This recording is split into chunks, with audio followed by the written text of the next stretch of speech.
¿Qué tal? Muy buenas tardes, tengan todos y todas. Estamos en una transmisión más en este 5 de mayo del 2023 y estamos aquí para hablar de algunos antecedentes históricos importantes sobre esta conmemoración, 161 años de la Batalla de Puebla en la Segunda Intervención Francesa. Vamos a utilizar un primer bloque hablando sobre algunos elementos historiográficos que normalmente no se comentan mucho, que han quedado de lado desde la parte tradicionalmente recurrente en la lectura y también en la difusión de este tipo de eventos. Estaremos en una segunda parte recomendando algunas obras importantes, una película que también puede ser otro referente fundamental para comprender lo que representa pues todo este evento. Y finalmente estaremos hablando un poquito de lo que fue la conmemoración ya aquí en la ciudad de Puebla, desde lo que se comentó desde el gobierno federal y lo que fue ya el desfile. Entonces, pues vamos a comenzar rápidamente. Vamos a compartir nuestra pantalla. En este caso también vamos a habilitar el sonido. Y bueno, entonces rápidamente vamos a ir a una primera fuente, que es esta, lo que se conoce como la Batalla de Atlisco. Es, digamos, su primer referente histórico del que no se habla mucho. Entonces, vamos a revisar este fragmento rápidamente con atención. Imperial francés. Así que en marzo de 1862, 6.000 soldados franceses invaden a México con el fin de ir a tomar la Ciudad de México. En la invasión se les unieron algunos conservadores mexicanos que apoyaban la invasión, como Juan Nepomuceno. El ejército republicano mexicano al mando de Ignacio Zaragoza se iba preparando para la batalla. Atacaban a los franceses por medio de guerrillas para así retrasarlos. En lo que los franceses avanzaban con destino a la ciudad de Puebla, el mexicano conservador Leonardo Márquez, conocido como el Tigre de Tacubaya, era un hombre veterano de la Guerra de Reforma, conocido por ser un sanguinario que fusilaba a sus enemigos. Como él era el bando conservador, tenía rencor ante los republicanos del presidente Benito Juárez, y este buscaba la oportunidad de derrocarlo. Así que aprovechando la invasión francesa, este empezó a reunir un nuevo ejército de conservadores para unirse a los franceses. De hecho, se había reunido con el general Lorences, donde planeaban atacar juntos a los republicanos mexicanos en Puebla, ya que Leonardo Márquez contaba con más caballería. En los días siguientes, Leonardo Márquez reunió alrededor de 5.000 soldados conservadores, muchos con caballería. Su plan era atacar el 5 de mayo junto con los franceses a las tropas de Ignacio Zaragoza. Esto ponía en una situación crítica a los republicanos, ya que no contaban con suficientes hombres, ya que solo tenían 5.000 hombres, mientras que los franceses eran 6.000, y Leonardo Márquez contaba con 5.000 hombres. El 28 de abril tendrían el primer enfrentamiento, la Batalla de las Cumbres, entre el ejército francés y las tropas de Ignacio Zaragoza. Esta batalla solo tenía el propósito de darle tiempo a él, de preparar la defensa en Puebla y dejarles la mayoría de bajas posibles a los invasores. Aunque en esta batalla los franceses ganaron y siguieron su avance hacia Puebla. El día 3 de mayo el general Zaragoza llegó a la ciudad de Puebla, donde fueron preparando la defensa en los fuertes de Loreto y de Guadalupe, donde tendrían la próxima batalla, pero para mala suerte Zaragoza solo contaba con un poco más de 5.000 hombres, y fue informando de que el general Leonardo Márquez se dirigía con 5.000 hombres hacia Puebla, para unirse con los franceses. Esto ponía en una difícil decisión a Ignacio Zaragoza, si enviar aparte su ejército para detener a Leonardo Márquez o esperarlos y combatirlos en Puebla, pero decidió mejor por la primera opción, así que mandó a unos 2.000 hombres bajo el mando del general Tomás y Antonio Carvajal para que impidieran el avance de Leonardo Márquez hacia Puebla. En la mañana del 4 de mayo de 1862, el general Tomás Joborán partió de la ciudad de Puebla rumbo a Atlixco con 2.000 hombres, para enfrentarse a Márquez, que contaba con 5.000 hombres, de los cuales más de 1.500 eran de caballería y contaban con artillería. Las tropas de Tomás Joborán emprendieron su movimiento sobre Atlixco, siguiendo el camino real existente en aquel tiempo, pasando por el pueblo de San Gregorio y por los ranchos de Santa Ana de los Molinos. A las 11 de la mañana se encontraron con unos 500 jinetes reaccionarios que el general Márquez había destacado hacia Cholula. Se cambiaron algunos tiros entre ambos adversarios y después que los republicanos se desplegaron para atacar a sus enemigos, estos emprendieron la retirada, dándose así la batalla del 4 de mayo de 1862.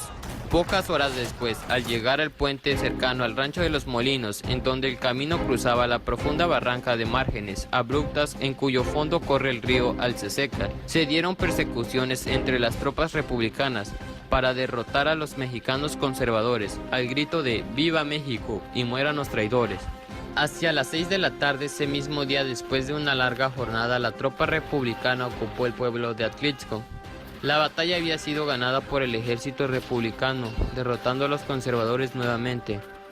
La batalla de Atlixco fue súper importante, ya que si los republicanos fueran perdido esta batalla, lo más probable es que Leonardo Márquez se reuniera con los franceses, y tal vez no se podría haber ganado el día siguiente en Puebla, ya que el...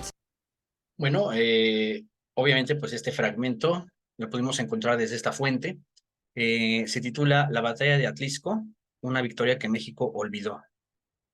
Y en este caso el canal se llama El Historiador, por si ustedes quisieran revisarlo de manera completa. Bueno, aquí está esta primera fuente. Y en efecto, si no hubiera existido esta batalla previa, un día antes, probablemente no hablaríamos de 5,000 hombres del ejército francés, sino que ya combinados con el ejército conservador mexicano, hubieran llegado ya alrededor de 10,000 elementos en contra de los 5,000 que presidía el general Zaragoza. Entonces ya hubiera sido una ventaja descomunal y difícilmente se hubiera logrado la defensa que históricamente se realizó. Entonces, aquí está este primer elemento, el cual, bueno, pues sí vale la pena recordar lo que fue esta batalla de Atlixco. Y bueno, rápidamente tenemos un segundo elemento. Este lo tomamos de esta fuente, titulada La batalla de Puebla, un video de Paco Ignacio Taibo II. Esto se dio a través de un canal llamado El Círculo de Reflexión del Buzón Ciudadano AC. Video que se hizo poco más de 10 años, pero en esa ocasión se tocó un tema muy importante, una segunda desmitificación de lo que fue esta batalla de Puebla. Entonces, rápidamente vamos a escuchar el relato, un fragmento de este video, y ya estaremos reflexionando algunas cosas. Los derrotan aquí, queda la reserva de Antillón, que son 2,000 hombres, además mal entrenados. Es el ejército de Oriente el que puede pararlos. El ejército de Oriente es un ejército de raigambre liberal, viene de haber peleado la guerra de Reforma. Ahí están los lanceros de la libertad de San Luis Potosí, están las brigadas del Estado de México, están las fuerzas de Negrete de los batallones de Puebla, entre ellos el que sería muy famoso en la batalla del 5 de mayo, que es el 6º batallón de la Sierra de Puebla, que curiosamente pasará a la historia como los sacapuastlas que bajaron de los cerros para chingarse a los franceses, no más que no eran sacapuastlas. O sea que ha habido un error histórico que se ha preservado durante 200 años y los sacapuastlas se han llevado el mérito que no tuvieron. El batallón de la Sierra de Puebla son de Tetela de Ocampo, ¿sí? Y no solo eso, un año y medio antes habían tomado a sangre y fuego Zacapuastla, porque Zacapuastla es la ciudad conservadora, o pueblo conservador, de tal manera que le atribuyeron, por eso ahora los de Tetela todos los años echan pestes contra los pinches Zacapuastlas que se atribuyen el mérito de la batalla de Puebla, y no fueron ellos, fueron los de Tetela, cual está demostrado. Los dirigía un indígena nepomuceno de nombre, coronel liberal con una larga trayectoria de lucha contra los gringos en la Revolución de Ayutla y en la Guerra de Reforma. Bueno, aquí este segundo elemento que bien nos menciona Paco Ignacio Taibo II, esta desmitificación entre lo que fue el pueblo de Zacapuastla, pero también la participación en esta división del poblado de Tetela de Ocampo, en este caso. Y esto ya fue durante la defensa que se hizo el 5 de mayo. Entonces, aquí solamente queríamos presentar este segundo elemento que también la historia tradicional o recurrente muchas veces olvida, Y bueno, rápidamente, aquí vamos a tener una segunda fuente, que es esta. Esta es una fuente que, bueno, pues se trabajó desde el Fondo de Cultura Económica y desde Educal, que son dos espacios de la literatura gubernamental mexicana. Y en este caso es un conversatorio que sostienen el historiador Pablo Salmerón con Paco Ignacio Taibo II, un video que se realizó hace un año. Y el título de este video es La Segunda Batalla de Puebla. Esto que, bueno, pues ocurre un año después de lo que fue la heroica defensa en contra del ejército francés en los fuertes de Loreto y Guadalupe. Aquí se van a tocar algunos aspectos interesantes, sobre todo desde la parte geopolítica. Solamente vamos a transmitir un fragmento, pero si ustedes quieren indagar también en esta fuente, aquí dejamos los datos. El canal es este del Fondo de Cultura Económica desde YouTube. Y bueno, vamos a escuchar rápidamente este tercer fragmento. Dice, Tito, tenemos sobre los mexicanos tal superioridad de raza, organización, disciplina, moralidad y elevación de sentimientos, que os ruego digáis al emperador que a partir de este momento y a la cabeza de 6,000 hombres soy el amo de México. Toma, y vino el 5 de mayo. ¿Eh? Así les fue por hocicones y Le por vino el 5 de mayo. Y entonces viene lo que sigue que vamos a contar hoy. Napoleón III se da cuenta que no es de mentiritas y manda un ejército 7 veces superior. Paco. El corazón del avance hacia el control del país es la Ciudad de México. Y la Ciudad de México pasa por la ciudad de Puebla como la primera vez. El dominio del puerto de Veracruz es relativamente sencillo porque la Armada lo va a proteger, lo va a defender, y Veracruz, como ya demostró Juárez, es inexpugnable. ¿Qué les queda en este avance hacia la Ciudad de México? Bueno, del lado mexicano han pasado cosas verdaderamente graves. Después de la batalla del 5 de mayo hay 2 batallas derrotadas, feamente.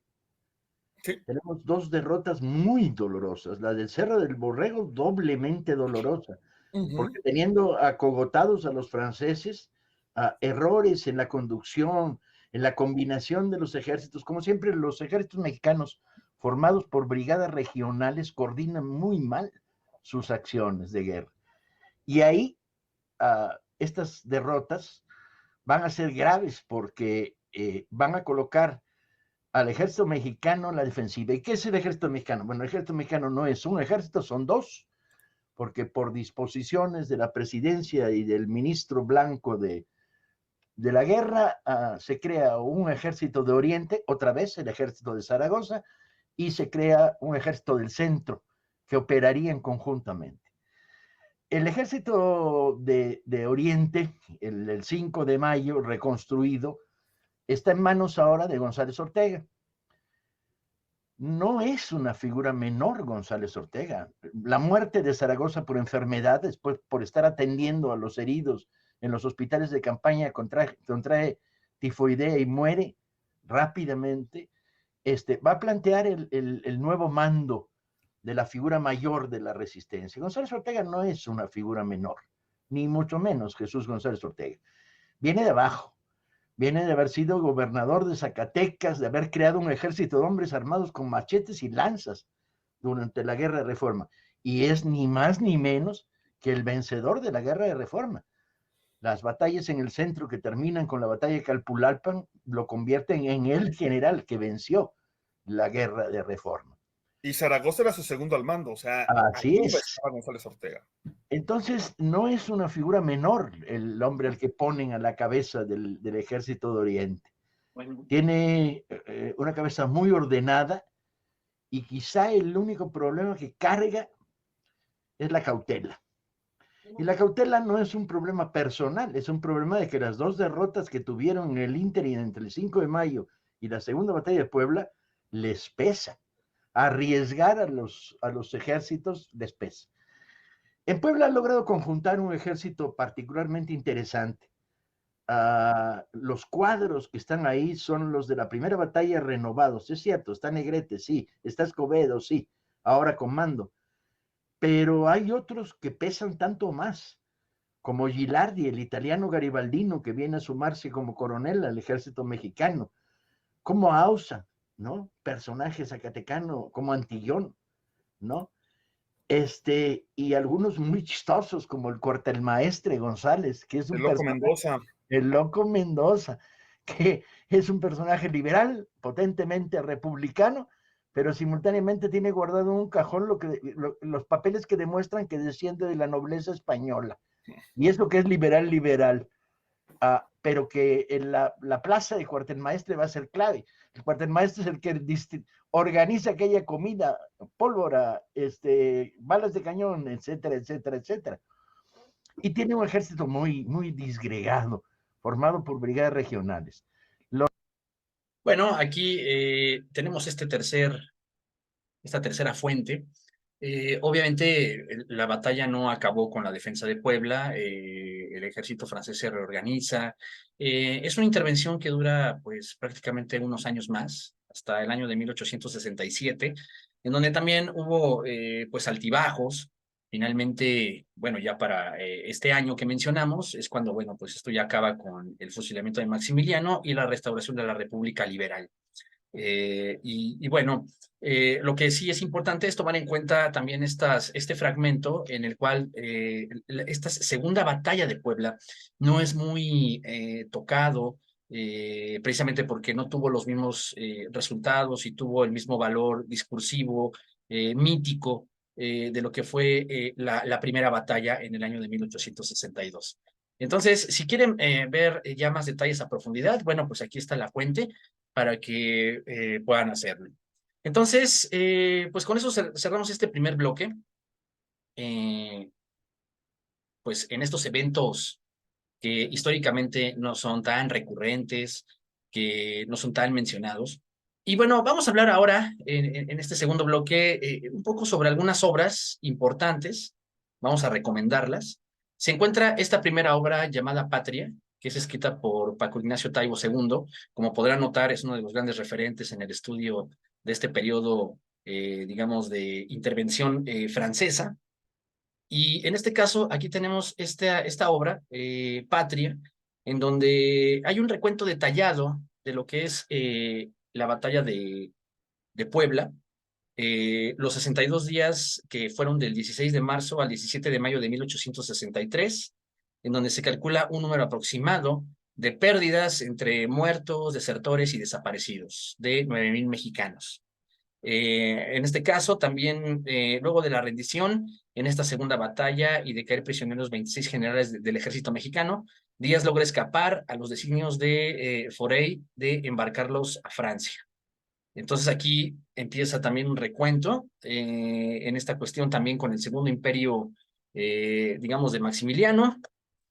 Y bueno, básicamente también se habla del apoyo que después tendría ya, o de la parte geopolítica que se estaría configurando, ¿no? Por un lado tenemos al Imperio francés, que en determinado momento quiere invadir y conquistar México para poder también tener una fuerza a contracorriente de lo que es Estados Unidos, ¿no? De la protección de las colonias francesas en pues el territorio de Estados Unidos, controlando México, geopolíticamente hubieran tenido una fuerte ventaja. Entonces, por el otro, el gobierno liberal de Juárez es apoyado por una facción de los estadounidenses. Sabemos que también estuvo la guerra de secesión, incluso hay un pasaje en donde está la figura de Abraham Lincoln, que envía su apoyo al presidente Benito Juárez en aquella época.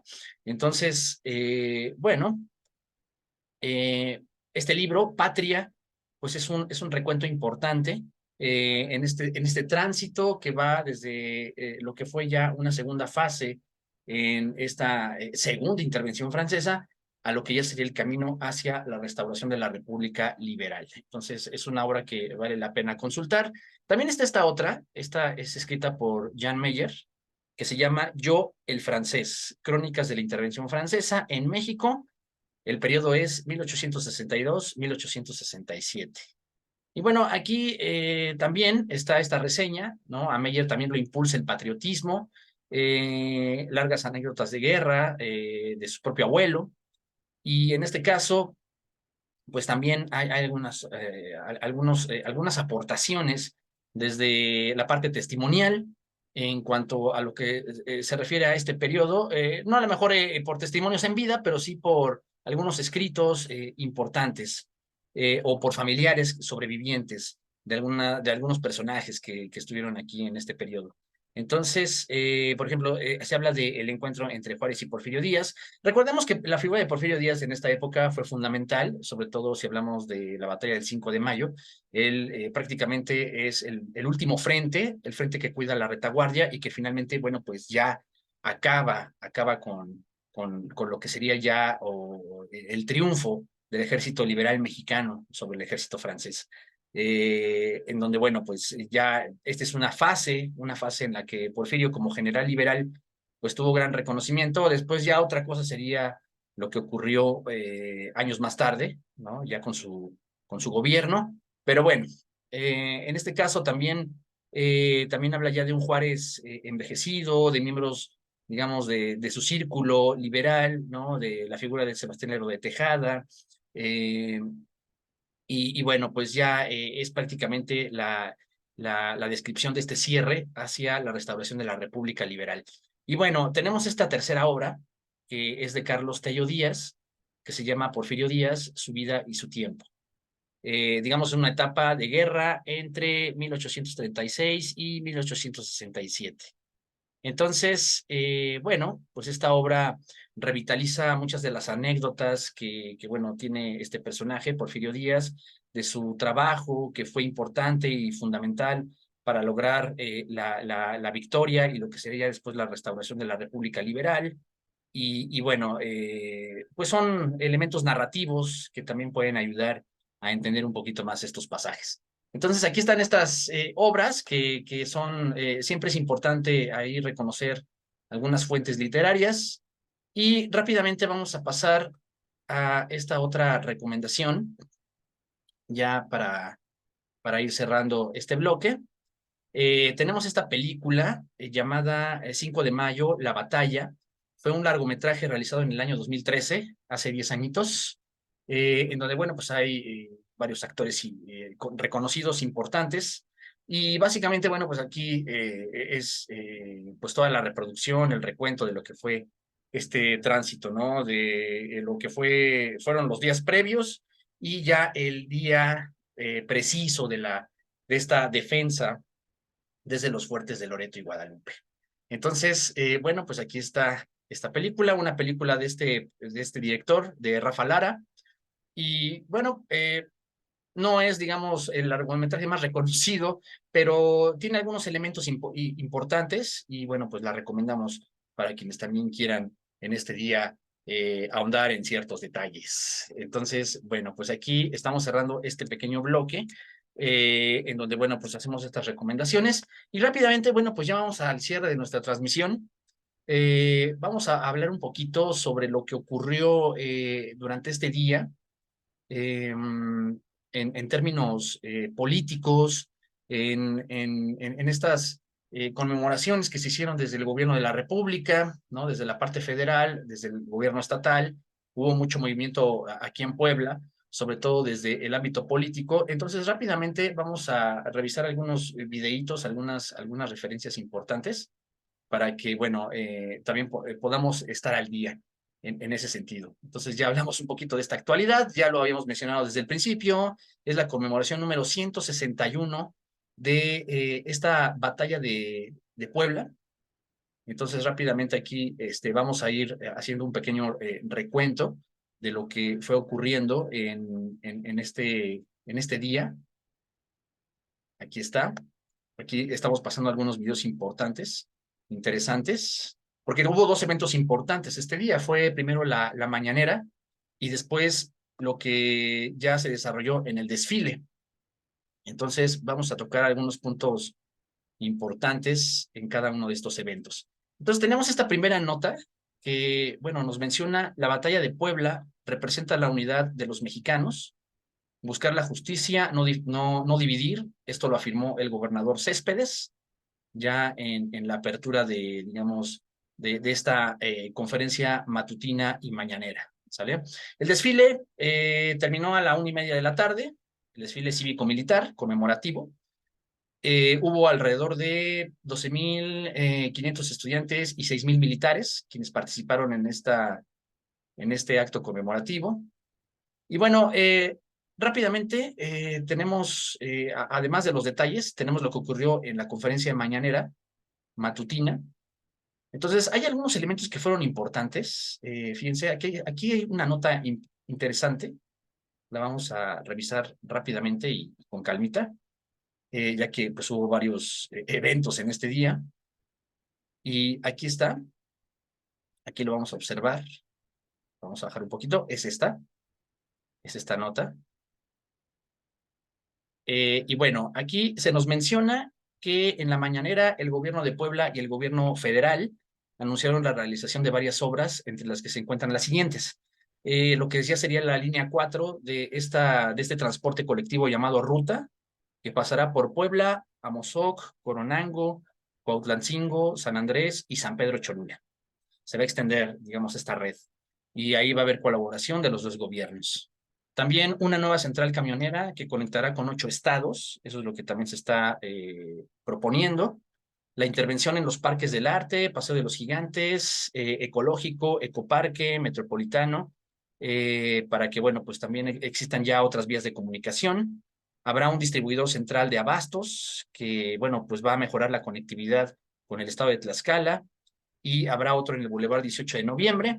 Se implementará un plan carretero regional, la rehabilitación de 400 kilómetros de vías de comunicación estatal, y también se habla de ya una nueva sede para el Congreso del Estado. Eso, bueno, pues está en veremos. Todo esto al menos ya se comentó desde lo que fue el posicionamiento en la conferencia, digamos, matutina o la famosa mañanera.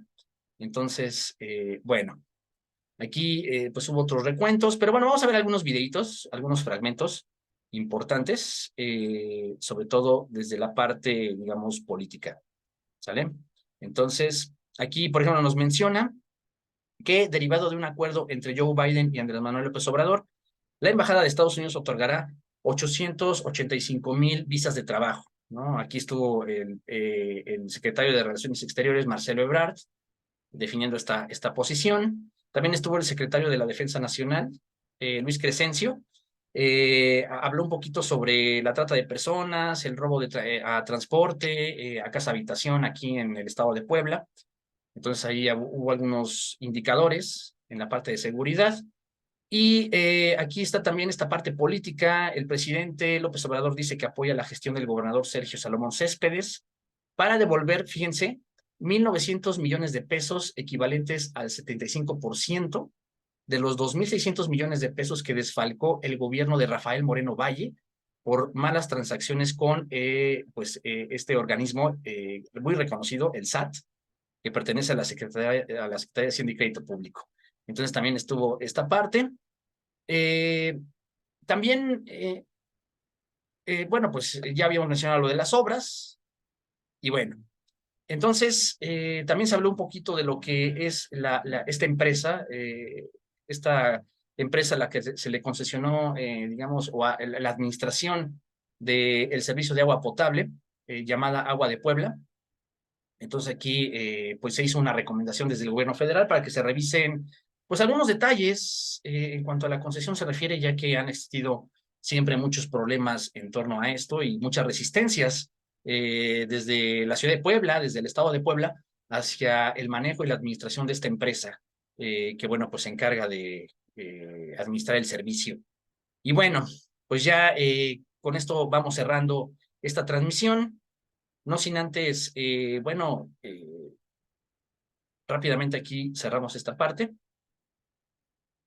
No sin antes felicitar a este futbolista, Irving Lozano. Ya no lo mencionamos el día de ayer, pero bueno, pues es histórico digamos, este triunfo, este campeonato que logra con su equipo el Nápoles o el Napoli. Fíjense, tenía 33 años de no ganar un Scudetto de la Serie A en Italia, y bueno, pues ahora ya pudo lograrse. Creo que desde tiempos de Diego Armando Maradona, de Careca, no se lograba un título en este club, en esta institución. Y bueno, pues estuvo en la participación, en la consecución de este título, pues nuestro compatriota mexicano, Irving el Chucky Lozano. Entonces, una felicitación. Fíjense, él tiene una carrera muy exitosa. Él fue campeón aquí en la Liga MX con el Pachuca. Después, al parecer, también fue campeón en la Eredivisie, el fútbol de Holanda, con el PSV Eindhoven. Y bueno, posteriormente ya está logrando este campeonato con el Napoli. Me parece que ya había sido campeón de Copa Italiana.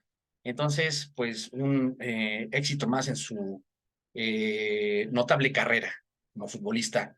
Entonces, pues una felicitación. Estuvo el tema de Lionel Messi, que ya pidió disculpas públicas, ¿no? Desde un video personal sobre lo que ocurrió ahí con su club. Parece que él ya no va a estar más en el Paris Saint-Germain.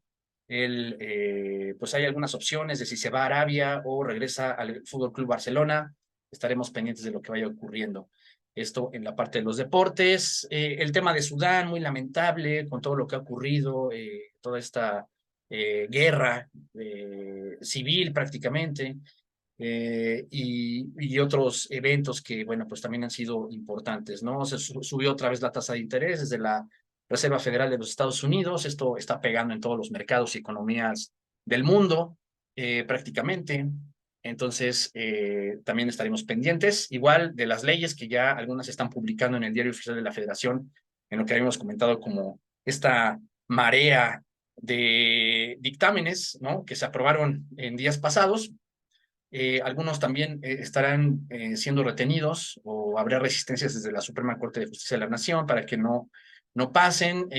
Hablábamos un poquito del tema de ciencia y tecnología, de esta ley. Esperemos hacer próximamente un programa en donde invitemos, o bueno, tengamos algunas personas invitadas para que podamos hablar un poquito, discutir un poquito los detalles de esto que también tiene que ver mucho con el impulso a la educación, a la parte de innovación, a la ciencia, a la tecnología, a proyectos futuros que vayan a desarrollarse más adelante aquí en México.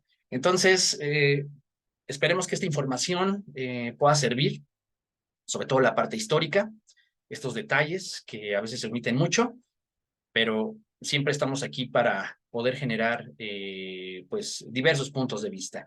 Entonces, pues muchísimas gracias por la paciencia y estaremos en próximas en próximas transmisiones hablando ya de otros temas importantes. Tengan una bonita y excelente noche. Nos vemos y hasta la próxima.